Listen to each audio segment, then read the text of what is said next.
Elon Musk. Hyperloop memindahkan orang dari satu tempat ke tempat yang lain dengan sangat cepatnya. Berbicara mengenai SpaceX, bagaimana mengelola ruang angkasa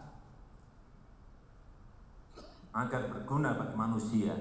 Kita masih berkutat hal-hal yang tidak produktif. Urusan demo, urusan fitnah, urusan hujat menghujat yang tidak produktif dan selalu negatif. Ya, kalau mengutip dari apa yang dikatakan Presiden, negara lain sudah berpikir maju, sudah berpikir keluar angkasa, tapi kita masih sibuk dengan demo. Pak Kapitra, terakhir, apa kemudian yang bisa mengamankan atau paling tidak kebebasan berpendapat itu yang Anda kategorikan sebagai aksi massa tidak kebablasan kemudian? Saya pikir soal ukuran kebablasan itu sangat relatif. Tapi begini, kalau negara ini melihat demo itu punya potensi internal konflik dan desintegrasi, maka pemerintah harus lebih transparan dari segala dimensi. Harus buka saluran dialog, komunikasi. Adakan rekonsiliasi segera.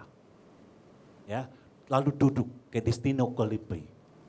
Duduk, ya, kita ganti amarah dengan pena. Lalu kita tuliskan apa yang menjadi aspirasi. Lalu kita wujudkan satu persatu.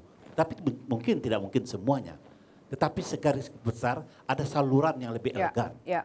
Karena saluran tertutup, masyarakat lari ke jalan.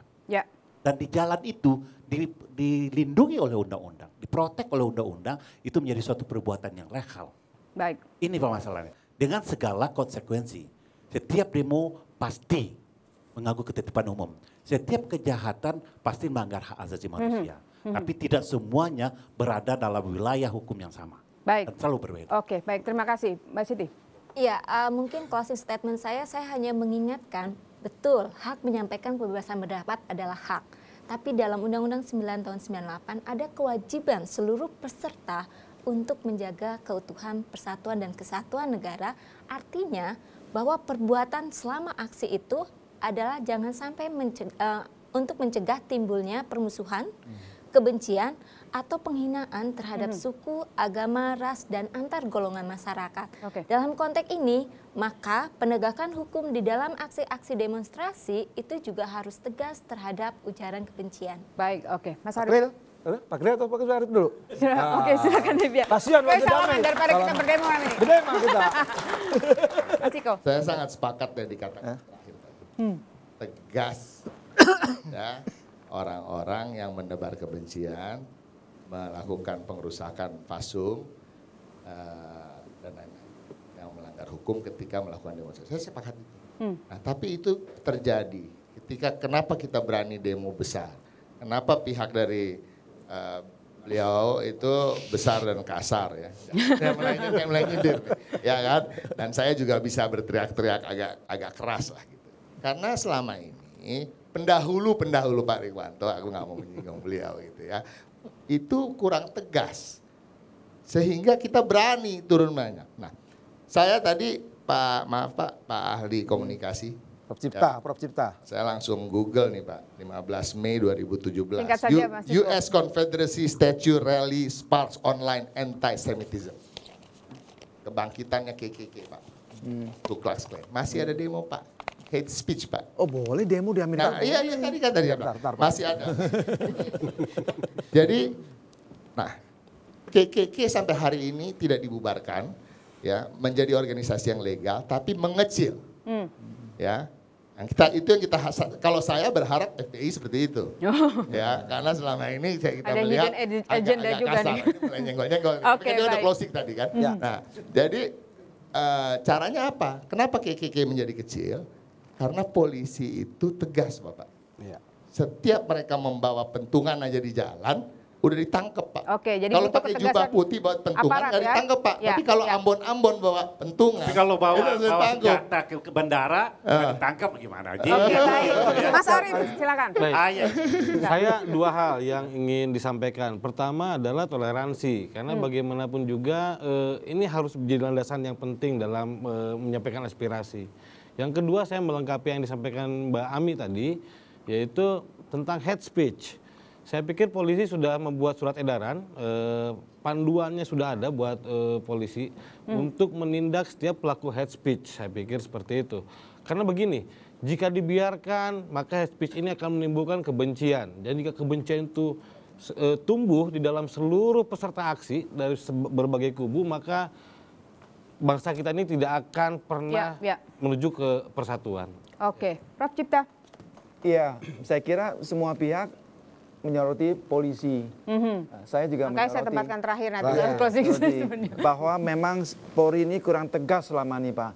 Terutama hate speech ini memang bahaya sekali itu bisa mengguncang persatuan kesatuan. Kalau 7 juta demo, ya, bentar Pak, itu kasihan lah kalau demo lagi. Jadi memang Pak, itu hate speech mesti cepat dilacak, diseret ke pengadilan cepat, itu bahaya sekali Pak. Terus yang kedua, saya sepakat dengan Mbak siapa itu ya, bahwa harus kita semua pikirkan NKRI, Persatuan dan Kesatuan. Ya. Ini bangsa ini hampir lagi pecah sekarang nih Pak, luar biasa Pak. Dan kita ingatkan, jangan ada pihak manapun yang bermimpi mau membawa Indonesia ini ke negara yang bukan Pancasila. Jangan Pak. Perang saudara kita Pak. Kalau kita diseret ke non Pancasila, tidak ada kompromi itu Pak. Pak, tolong itu Pak. Biar tegas, tuntas, tugas tanpa kertas, gimana tuh Pak? Ya, makasih Prof. Cipta. Tapi saya setuju dengan pendapat Mas Kapitra ya. Jadi susah lawan demo ya Pak ya. Bukan ruang dialog memang. Jadi tidak semua permasalahan itu harus dengan demo. Iya. Kita sudah lupa ada ruang dialog. Dalam dialog kan tercipta komunikasi yang bisa dirasakan sama-sama sehingga masalah bisa dicarikan jalan keluar. Kemudian yang berikutnya, demo itu memang boleh undang-undang. Tapi jangan juga demo menjadi industri ya. Kadang-kala ada demo lumayan dapat 100, dapat kaos, dapat makan gitu loh. Ya, dan demo menjadi pilihan-pilihan untuk menyelesaikan masalah. Itu juga jangan. Juga kalau polisi diminta tegas tadi ya, minta tegas. Jangan juga begitu polisi tegas dibilang kriminalisasi, nggak bagus juga. Ya. Insya Allah mudah-mudahan dukung kita ya. Supaya Jakarta atau Indonesia tetap aman, masyarakatnya bisa yang antar sekolah, yang belanja-belanja, yang liburan-liburan. Kasihan kalau itu ambruk, ya bangunnya susah. Saya pacaran keganggu Pak, ada demo. Oke, terima kasih Pak Rikwanto, terima kasih juga narasumber saya Mas Arief, Mbak Siti, Pak Kapitra, Mas Ciko, juga Pak Prof. Cipta. Terima kasih atas kehadirannya di Apa Kata Hukum. Ini akhir dari diskusi kita malam hari ini. Tentu kita akan ketemu lagi Jumat depan dengan topik hangat lainnya. Saya Denta Mirakusuma. Dan saya Asep Iwan Iriawan. Ketemu lagi acara yang sama. Apa Kata Hukum. Sampai jumpa.